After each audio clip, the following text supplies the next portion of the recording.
Magandang umaga teammates at maligayang pagsubaybay. Nandito na naman tayo sa The Hobby Stadium para sa Treasures of the Game. Ako po ang inyong host na si Rafael Bandairel at kasama ko ang ating subject matter expert at resident sports memorabilia collector, Dr. Michael Rico Messina. Magandang umaga, Doc. Magandang umaga, Raf, at magandang umaga sa lahat ng mga teammates na nanonood sa atin ngayon sa Treasures of the Game.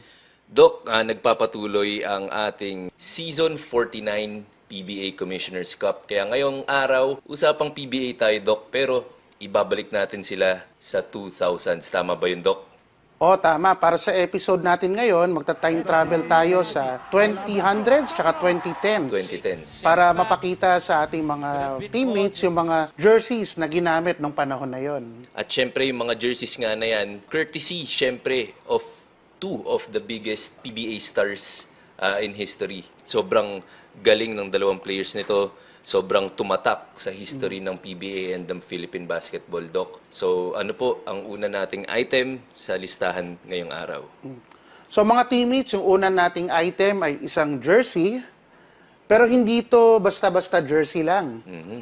Yan. So kung titingnan natin, sa harapan niya, merong nakalagay na puso. Sa ilalim nun, may Selecta na pangalan. So, may PBA na logo. May logo rin ng Philippine National Flag.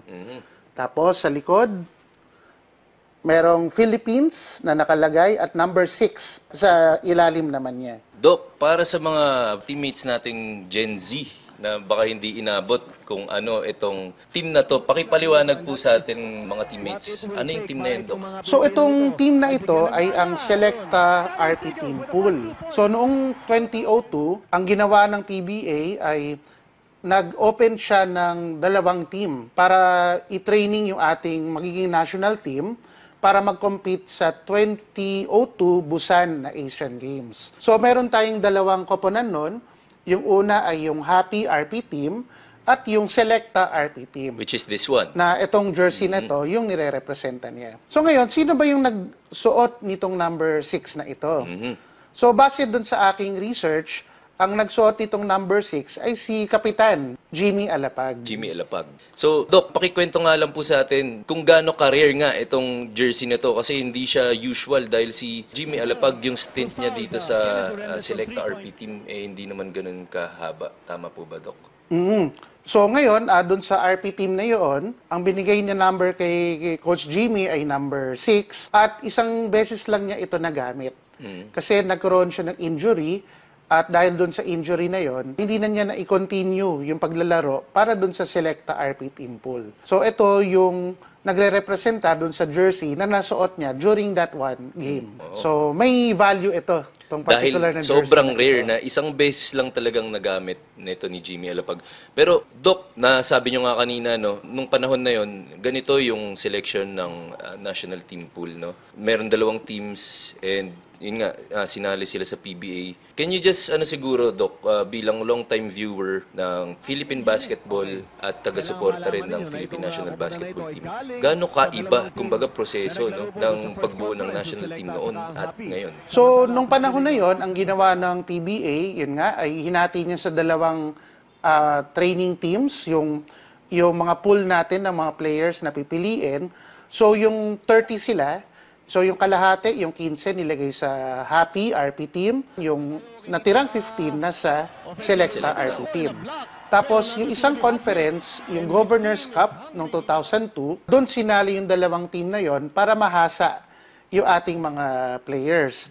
Tapos, from there, base doon sa kanilang performance doon pinili yung final na roster na magko-compete para sa Asian Games para i-representa yung ating bansa. Composed of both teams yan, no, Doc? Also, parang combination na siya ng mga best performing players from both teams. Ngayon naman, fast forward tayo, teammates, sa 2010s dahil ang next item ni Doc ay... So, ito naman, mga teammates, ay isang game-worn na jersey.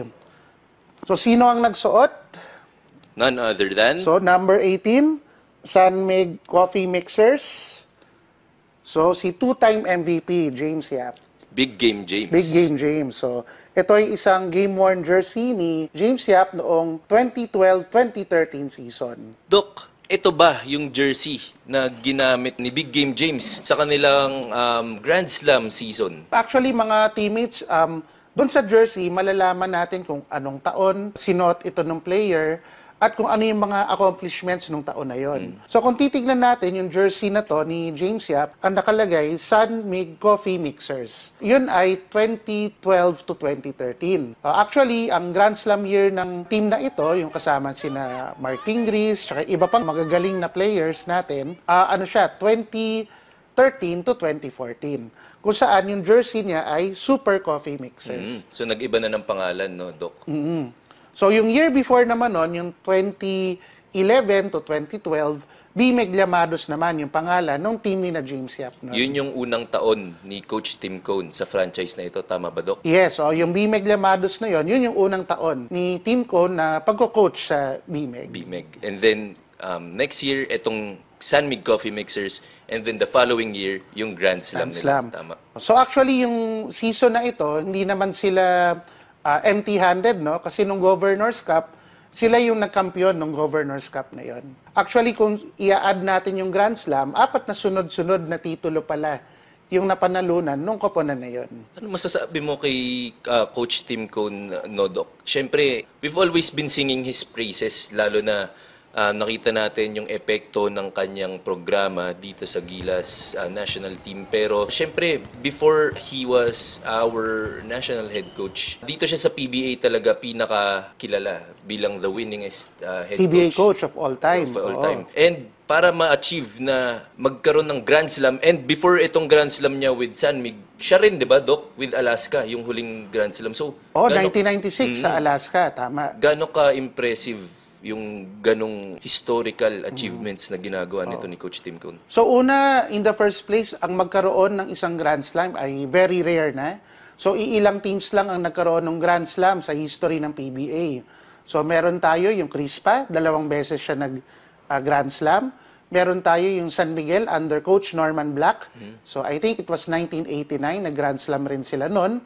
Tapos yun nga, yung Alaska ni Coach Tim Cone noong 1996. Tapos, ito na, yung San Mig Super Coffee Mixers, yung susunod na Grand Slam.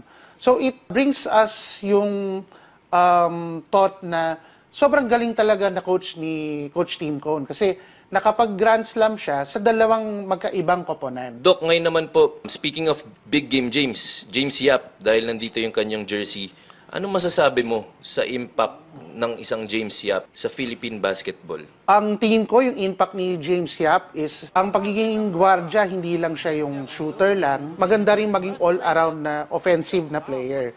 Kasi, di ba nga, ang nickname ni Big Game James, isa pa niyang nickname, the man with a million moves. Million moves. So ibig sabihin nun, very varied yung kanyang offensive repertoire. Kaya mahirap talaga siyang pigilin. Hindi mo alam kung saan manggagaling yung opensa. Kung sa labas ba, kasi shooter siya, or sa loob, kasi pwede siyang dumrive, tsaka meron din siyang, yung mga one-handed na tira, mga floater na mahirap niya. rin Oo. pigilin. Oo. Ngayon, Doc, ito game worn to, no? Pero may kulang. Anong kulang ang nito? kulang ay signature. Signature. Si James Yap ngayon ay nagsisilbi bilang isang public official. Siya ay isang konsehal ngayon sa San Juan. And hopefully in the near future, ma-meet natin si Big Game James. Baka mabigyan tayo ng pagkakataon para mapapirmahan itong piece of PBA and San Mig Coffee na history. Sir James, kung nanonood ka, may naghihintay sa'yo. Okay. Ayan. Teammates, at dyan muna nagtatapos ang ating episode ngayong araw. Muli ako ang inyong host na si Rafael Bandairel. At ako naman si Doc Mico Messina.